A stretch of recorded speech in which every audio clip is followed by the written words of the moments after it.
बिस्मिल्लाहिर्रहमानिर्रहीम। अस्सलाम वालेकुम नाज़रीन, आप यूट्यूब चैनल देख रहे हैं। मैं इमरान खान हूँ। इससे पहले कि मैं वीलॉग शुरू करूँ, आज मेरी एक बात की तस्दीक कर दी, मेरी ख़बर की। 3.5 साल के बाद मरियम नवाज़ ने, और मैंने 3.5 साल पहले एक ख़बर दी थी और उसकी तस्दीक नहीं हो रही थी। बहुत सारे लोगों ने कहा कि शायद ये ख़बर दुरुस्त नहीं है, लेकिन आज 3.5 साल के बाद तस्दीक हुई। मैंने बताया था कि मरियम नवाज़ जब नैब की हिरासत में थी तो इन्होंने अपने पास एक टेलीफोन छुपा कर रखा हुआ था, जो उन्हें कुछ पुलिस वालियों ने दिया था। रिश्वत दे के इन्होंने तरीका चला के टेलीफोन पहुंचा दिया था, और वो जो आईफोन था उसके ज़रिए से मरियम नवाज़ बहुत सारी जगहों पे राब्ते में थी। और फिर वो आईफोन जब उनसे लिया गया तो उस वक्त उन्होंने धमकाया था। जब वो पुलिस वाली पकड़ी गई तो उसके मोबाइल फ़ोन से पता चला कि वो मरियम नवाज़ को गुड़िया बाजी कहकर बुलाती है, क्योंकि मरियम नवाज़ को घर में गुड़िया बाजी कहकर बुलाते थे। ये खबर मैंने उस वक्त दी थी, तो मरियम नवाज़ ने कंफर्म किया बच्चों से मुलाकात करते हुए कल कि मुझे भी घर में गुड़िया कहते हैं। तो ये एक तरह से कंफर्मेशन है, क्योंकि ये नाम इससे पहले कोई नहीं जानता था, किसी को आइडिया नहीं था। ये मैंने पहली मरतबा 3.5 साल पहले बताया था कि ये एक्चुअली वो जो पुलिस वाली पकड़ी गई थी उसके मोबाइल के अंदर से ये सारी बातें निकली थी। और ये वहाँ पर नैब के दफ्तर में भी मोबाइल इस्तेमाल, ये जालसाज हैं। ये इन्होंने तो जेलें काटी नहीं, ये तो अपने घर वालों से हर पल राब्ते में रहते थे। जेलों के अंदर भी इनको खसूसी सहूलियात थी, VVIP किस्म के इनको कमरे मिले हुए थे, तमाम घर जैसा माहौल था, घर के मुलाजमीन तक इनको मैसर रहते थे, अपने ज़ाती डॉक्टर्स इनके साथ रहते थे, तो इनकी तो मौजें थी।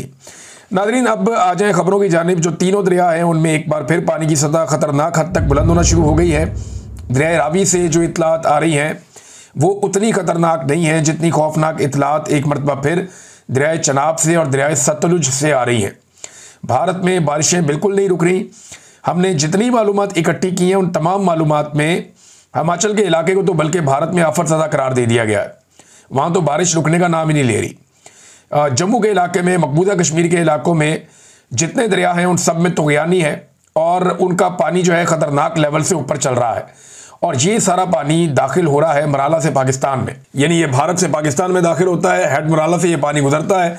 वहाँ पे अभी भी 5.5 लाख क्यूसिक का पानी का रैला गुजर रहा है और 5 लाख क्यूसिक पानी पीछे से आ रहा है। तो ये बड़ी ख़तरनाक सूरत हाल है।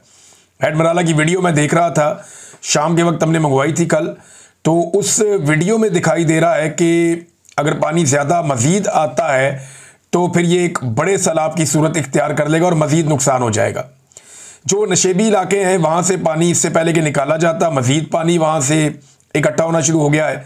लोग बार बार इस बात का शिकवा कर रहे हैं, और ये शिकवा पूरे पंजाब से आ रहा है कि जो बंद तोड़े जा रहे हैं वो अपनी चॉइस के तहत तोड़े जा रहे हैं।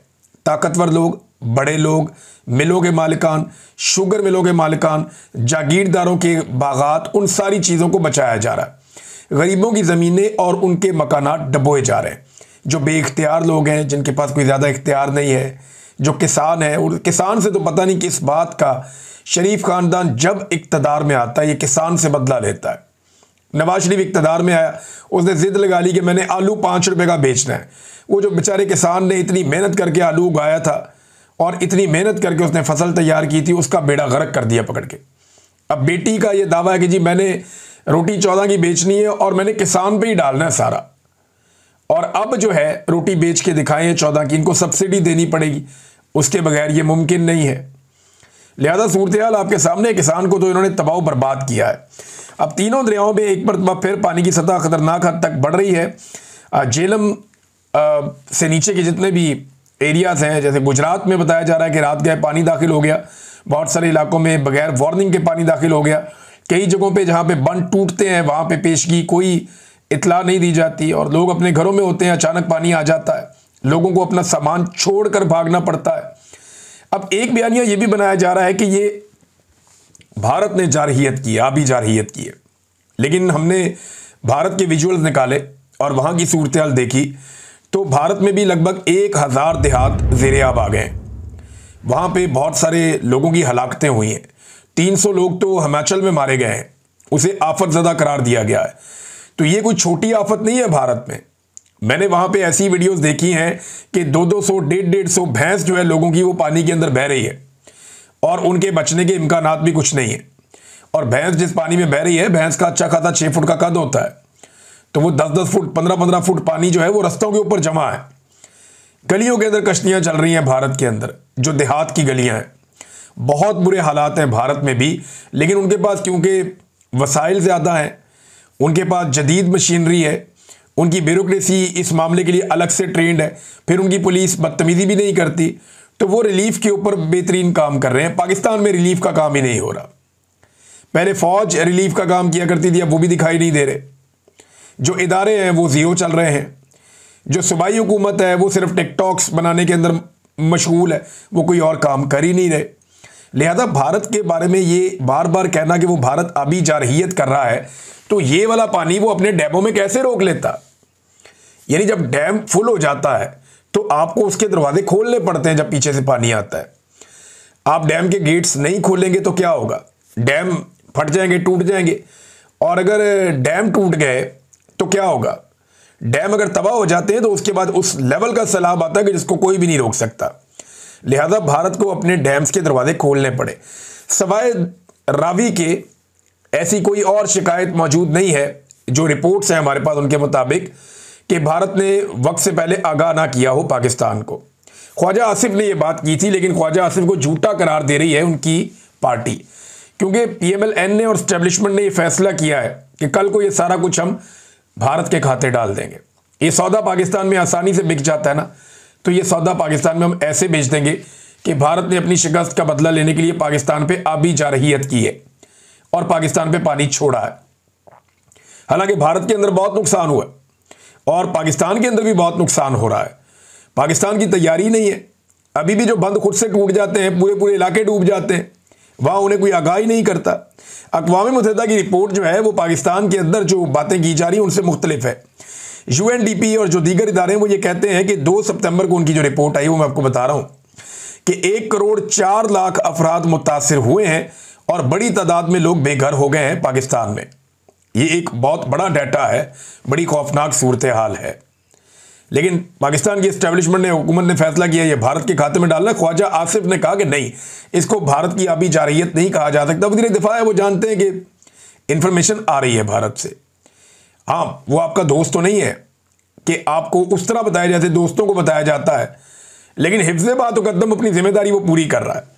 और देखिए, ये सैटेलाइट का दौर है, ये दौर है सोशल मीडिया का। इस पे भारत अगर आपको इन्फॉर्मेशन नहीं भी देता तो आपको ज्यादातर चीजों की इन्फॉर्मेशन पहले से रहती है। हाँ, ये जरूर है कि जब वो अपने गेट्स खोलता है डैम्स के तो वो पाकिस्तान को आगाह करता है, और जब वो नहीं आगाह करता तो वहां पर आपका शिकवा बनता है। ये दुरुस्त बात है। तो नाज़रीन, अक़वाम मुत्तहिदा की रिपोर्ट भी मैंने आपको बताई कि सूरत हाल क्या है। लेकिन ख्वाजा आसिफ पे बात हो रही थी। ख्वाजा आसिफ पे जो है वो छोड़ दिए गए हैं PMLN के हमलावर, क्योंकि ख्वाजा आसिफ कुछ ऐसी बातें करना शुरू हो गए हैं जो नवाज शरीफ को, शहबाज शरीफ को इन्हें पसंद नहीं है। ZKB वाला मामला ख्वाजा आसिफ दिल पे ले गए कि इन्होंने ऐसे प्रोजेक्ट बनाए हैं जो करप्शन वाले हैं, 2 नंबर हैं, फ्रॉड है और ये पैसा खिलाते हैं सबको। तो नवाज शरीफ खुद उसकी तारीफें करते रहे हैं। लिहाजा इस पर फिर हनीफ अब्बासी साहब को मैदान में उतारा गया। उन्होंने ख्वाजा आसिफ पे चढ़ाई कर दी कि जनाब आपकी वीडियोज़ निकल आएंगी, आपका ये निकल आएगा, आप हाइब्रिड निज़ाम कहते हैं, क्यों कहते हैं, ये तो आप हमारी बेइज्जती कर रहे हैं पूरी दुनिया के अंदर। तो ख्वाजा आसिफ के खिलाफ जो है, और वो ये पंजाब से जो इंफॉर्मेशन मिनिस्टर है उसने भी, अलग पीपल्स पार्टी में थी जब ख्वाजा आसिफ कुर्बानियाँ दे रहा था PMLN के लिए, या नवाज शरीफ के साथ जब ख्वाजा आसिफ खड़ा था उस वक्त ये जो खातून है आजकल पंजाब में इंफॉर्मेशन मिनिस्टर, ये पीपल्स पार्टी में होती थी। लेकिन आप देखें ये अब उठ के ख्वाजा आसिफ के ऊपर अटैक कर रही है या ख्वाजा आसिफ को गलत करार दे रही है। तो ठीक है, ये तो सियासत में चलता है। यही काम जो है पहले चौधरी निसार के साथ भी हुआ था। चौधरी निसार जो है वो ज़रा गैरतमंद आदमी थे, जान छुड़ा के टाइमों टाइम निकल गए, लेकिन ख्वाजा आसिफ साहब अभी तक फंसे हुए हैं उसी पार्टी के अंदर। किसी भी सीनियर आदमी की यहाँ पे कोई इज्जत नहीं है जब से नवाज शरीफ साहब ने अपनी साहबजादी को इस मैदान में उतारा है। साहबजादी भी ऐसी है कि एक के बाद एक झूठ इनका पकड़ा जा रहा है। बड़े बड़े मज़ेदार झूठ है, मैं आपको दिखाता हूँ। ये देखें, ये एक मरियम नवाज ने ट्वीट किया और ट्वीट के अंदर मरियम नवाज ने दिखाया, 1 सितंबर को ट्वीट किया। ये रेड कलर के आपको 2 बॉक्स नज़र आ रहे हैं। ये जब फ्लड आए थे तो हमने भी बनाए थे। तो ये 2022 में वो कह रही हैं ये जो है ना ये टेम्पररी बनाए गए हैं सैनिटेशन फैसिलिटीज़ नहाने धोने के लिए, ये बना दिए गए हैं सैलाब मुतासरीन के लिए जहाँ पे सैलाब ज़दा इलाके हैं वहाँ पे। तो मरियम नवाज ने इसे अपने खाते में डाल लिया। अब इसका पोल खोल दिया जिन्होंने ये बनाए थे। अब वो ये बताते हैं कि झूठ ये पकड़ा गया। ये तस्वीर जो है वो दुआबा फाउंडेशन की है, जो कि मुल्तान बेस्ड फाउंडेशन है। इन्होंने 2 महीने पहले अपनी फेसबुक पर यह तस्वीर लगाई थी और तस्वीर जो है वो आप डाउनलोड करके जूम करके दाएं बाएं से उनका लोगो भी देख सकते हैं। लेकिन गुड़िया बाजी ने जो है, मैडम गुड़िया ने इनको अपना काम कहकर अवाम को चूना लगा दिया। ये नाजरीन, एक मरियम नवाज का झूठ पकड़ा गया, ये दूसरा झूठ देखिए मरियम नवाज का एक और पकड़ा गया। मरियम नवाज ने फोटो लगाया एक लैट्रीन का, बाथरूम का, वीआईपी किस्म का बाथरूम। वो कह रही है जी, innovated portable washroom constructed and placed at relief camps in Chiniot, कि चनियोट का जो हमारा रिलीफ कैंप है वहां पे पोर्टेबल ज़बरदस्त किस्म के जो बाथरूम है वो बनाकर लगा दिए गए हैं। ये मरियम नवाज साहबा ने दावा किया। अब जनाब जब इसके ऊपर तहकीक की, अब आपको पता है डिजिटल मीडिया का दौर है, डिजिटल मीडिया जो है वो दंगा करता है, तो उन्होंने बताया कि तस्वीर मोबाइल रिकॉर्ड के मुताबिक 2023 की है और जब इसे गूगल से चेक करवाया गया तो पता चला कि ये OLX से उठाई गई एक तस्वीर है। यानी ये तस्वीर जो है वो पहले OLX पे लगी हुई थी और 2023 में 9:03 और आगे जो है वो 2:29 आगे इसका वो सारा ड्यूरेशन लिखा हुआ है। तो ये जो फोटो है ये OLX से मरियम नवाज साहबा ने उठाई और उठा के यहाँ पे पेल दी। तो ये बड़ा सीरियसली मरियम नवाज को देखना पड़ेगा कि कौन उनको बेइज्जत करवा रहा है और वो क्यों लगातार अपनी बेइज्जती करवाने पर तुली हुई हैं। इससे पहले भी उन्होंने बहुत सारी ऐसी चीज़ें शेयर की जिनका हकीकत से कोई ताल्लुक नहीं है, ना मरियम नवाज का ना उनकी हुकूमत से कोई ताल्लुक है। हत्ता कि आज ऐसी रिपोर्ट्स आई हैं कि जहाँ पे हुकूमत ने कैंप्स लगाए हैं कि यहाँ पे सैलाब मुतासरीन को रखा जाए और सैलाब मुतासरीन वहाँ पहुँचे हैं तो वहाँ हुकूमत खाना नहीं दे रही, वहाँ खाना कुछ और तंजीमें दे रही हैं। लेकिन उन तंजीमों को सख्ती से मना किया गया कि खाना खिलाना है तो खिलाओ, लेकिन मरियम नवाज के अलावा किसी का फ़ोटो नहीं लगेगा। तो ज़्यादा से ज़्यादा जब वो तंजीमों के लोग हैं वो इतनी बात करते हैं, ठीक है यार हम किसी का नहीं लगाते, मरियम नवाज का भी ना लगने दें। तो इस पे बाज़ औक़ात सौदा हो जाता है बाज़ जगहों में, लेकिन बाज़ जगहों में ज़िद की जाती है कि मरियम नवाज का फ़ोटो, बैनर, पोस्टर हर जगह पे लगा हुआ होना चाहिए, क्योंकि ज़हनी मरीज़ है ऐसा लगता है और उन्हें अपने अलावा किसी और को देखना पसंद ही नहीं है। तो इस किस्म की जब आपकी आदत हो जाए ना तो फिर आपको कोई और दिखाई दे तो गुस्सा चढ़ता है, ये सूरत हाल है। तो नाज़रीन एक और है, मज़ीद कर्जा लेने की पाकिस्तान ने तैयारियां शुरू कर दी हैं। इस हवाले से जो न्यूज़ आई है वो बड़ी खौफनाक है। सैलाब के बाद मालियाती दबाव, हुकूमत का 4,800 अरब रुपए मजीद कर्जा लेने का मनसूबा।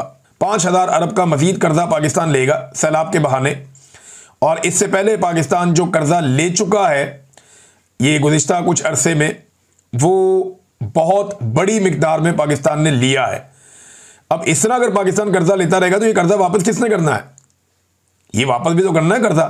अब ये हुकूमत कर्जा लेती जा रही है और महंगा कर्जा लेती जा रही है, तो ये कर्जा वापस कौन करेगा? इस सवाल का जवाब हमें कोई नहीं देता। एक और चीज़ नाज़रीन, एक बंदा तो गिरफ्तार हुआ, ये थीम पार्क सोसाइटी है जिसके अंदर पानी घुस गया था रावी का, इसको पकड़ लिया एंटी करप्शन ने। और वो कह रहे हैं जी कि ये जो बंदा है इसका NOC भी नहीं था और ये गिरफ्तार हो गया, लिहाजा लोग यहाँ पे प्लॉट्स ना लें और इससे जान छुड़ाएं। अब ये इंतहाई बेवकूफ़ आदमी, इसको भी चाहिए था कि अलीम खान की तरह सियासत भी कर लेता, कहीं से MP MLA बन जाता, एस्टेब्लिशमेंट का टाउट बन जाता और जूते पॉलिश करना शुरू कर देता या ताल्लुकात अच्छे एस्टेब्लिशमेंट से बना लेता, एक कठपुतली बनकर रहता, तो इसको कोई इसकी हवा को भी ना देख सकता। देखें ना, अलीम खान का और इसका जुर्म एक जैसा है। इसने भी दरिया में सोसाइटी बनाई, उसने भी दरिया में सोसाइटी बनाई और इसको पकड़ लिया गया, उसको कुछ भी नहीं कहा गया।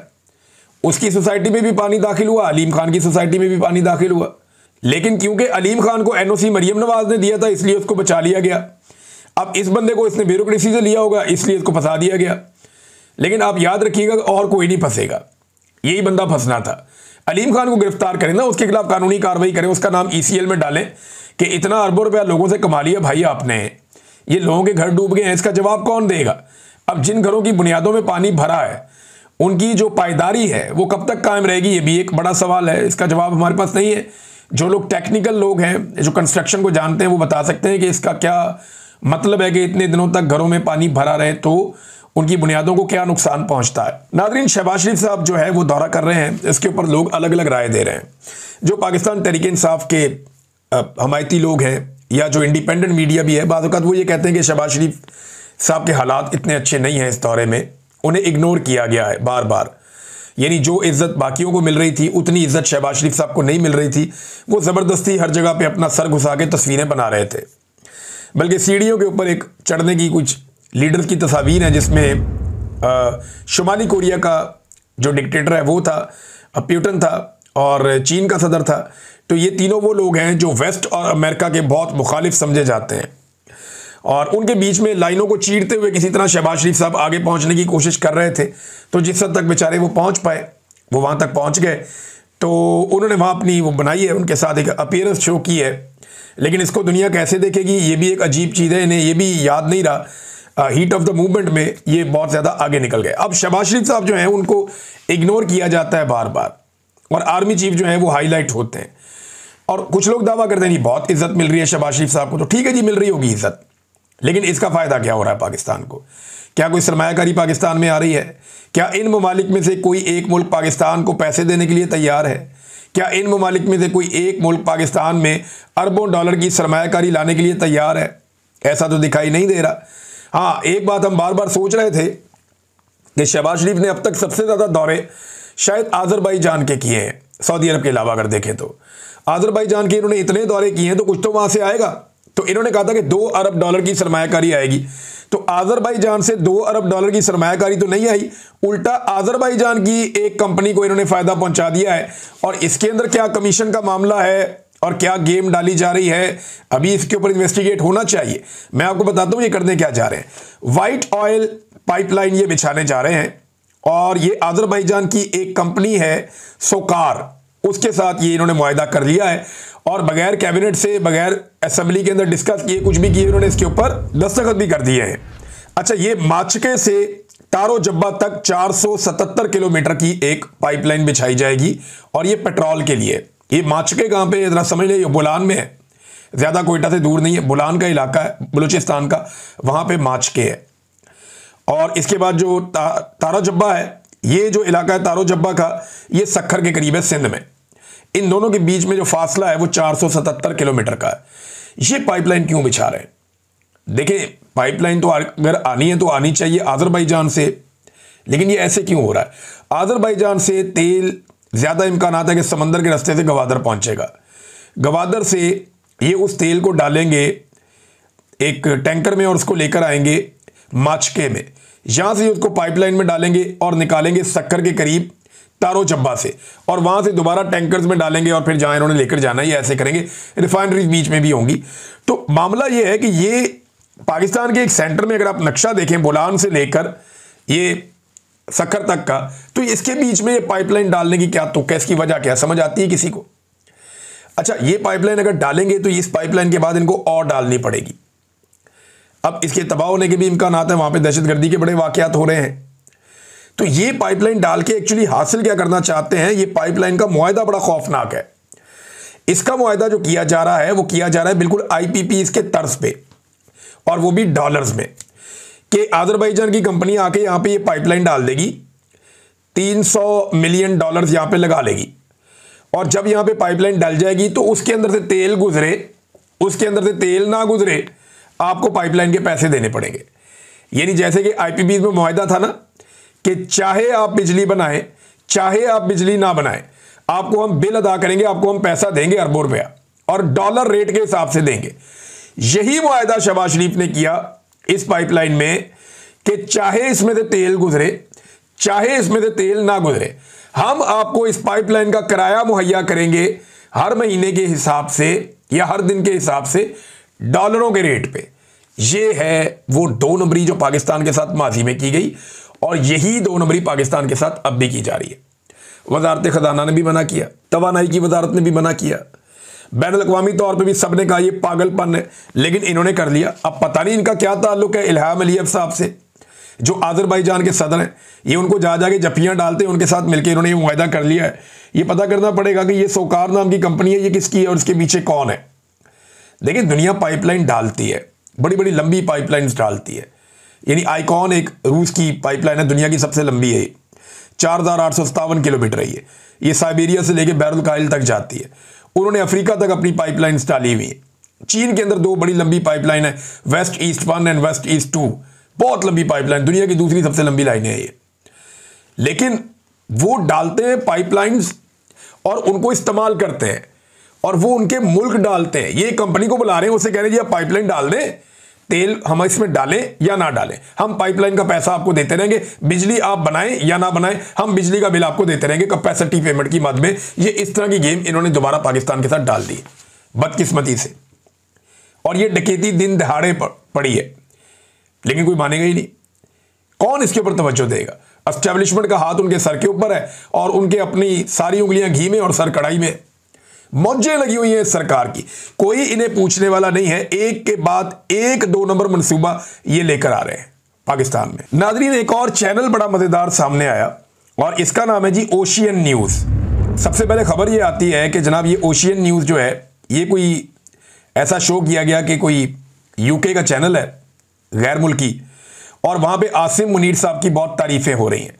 जब इस चैनल के ऊपर आसिम मुनीर साहब की बहुत ज़्यादा तारीफें हुई तो फिर इस चैनल को इन्वेस्टिगेट किया गया और देखा गया ये चैनल एक्चुअली है क्या। तो पता चला जनाब कि इस चैनल के यूट्यूब के ऊपर सिर्फ 122 सब्सक्राइबर हैं। अगर आप यूट्यूब पे इसको चेक करें तो ये चैनल पाकिस्तान लिखा हुआ है इसके ऊपर कि ये पाकिस्तान से बना है, अंदाज़ा करें आप। और इसके अलावा जो इसका ट्विटर है या जिसको एक्स बोलते हैं, उसके अंदर जो पुरानी ट्वीट्स हैं सारी, वो सारी उर्दू में है। और ज़्यादा लोग ये कह रहे हैं कि कोई पाकिस्तान तहरीक इंसाफ का बंदा गिरफ्तार हुआ था या काबू आया था, उसका अकाउंट छीन लिया गया था, उसके अंदर फॉलोअर ज़्यादा थे, वो अकाउंट जो है पीछे से डिलीट जितना हो गया, बाकी उठा के ओशियन न्यूज़ के खाते में डाल दिया गया और अब उसकी तरफ से वहाँ पे खबरें डाली जाती हैं। लेकिन जब पीछे जाते हैं आप, चंद महीने चंद साल पीछे आप जाते हैं, तो वहाँ पर सारी ट्वीट्स इमरान खान से रिलेटेड है और उर्दू के अंदर है। तो ये बरतानवी चैनल उर्दू में ट्वीट्स करता है, हैरत की बात है। फिर उसके अलावा इनका जो यूट्यूब के ऊपर ओशियन न्यूज़ लाइव का एक चैनल है, उसके अंदर 188 सब्सक्राइबर हैं, 103 वीडियोस इन्होंने डाली हुई हैं गुज़िश्ता लंबे अरसे में। और जो इनके व्यूज़ हैं वो कितने हैं? 14 व्यूज़, 84 व्यूज़, 6 व्यूज़, 15 व्यूज़। मेरी समझ से बाहर है कि पाकिस्तान की एस्टेब्लिशमेंट इतना पैसा क्यों खर्च कर रही है, इतना सारा कुछ क्यों कर रही है, और ये सारा कुछ करके उनको हासिल क्या हो रहा है? पाकिस्तानी हर चीज़ जान चुके हैं। अब सिर्फ एक काम आप कर सकते हैं कि पाकिस्तानियों से माफ़ी मांगें, आइंदा के लिए तौबा करें और पाकिस्तानियों को कहें हम अपना काम करेंगे ताकि आपकी इज्जत बहाल हो। इसके अलावा कोई रास्ता नहीं है। अब तक के लिए इतना ही। अपना ख्याल रखिएगा, अपने चैनल का भी। अल्लाह हाफ़िज़।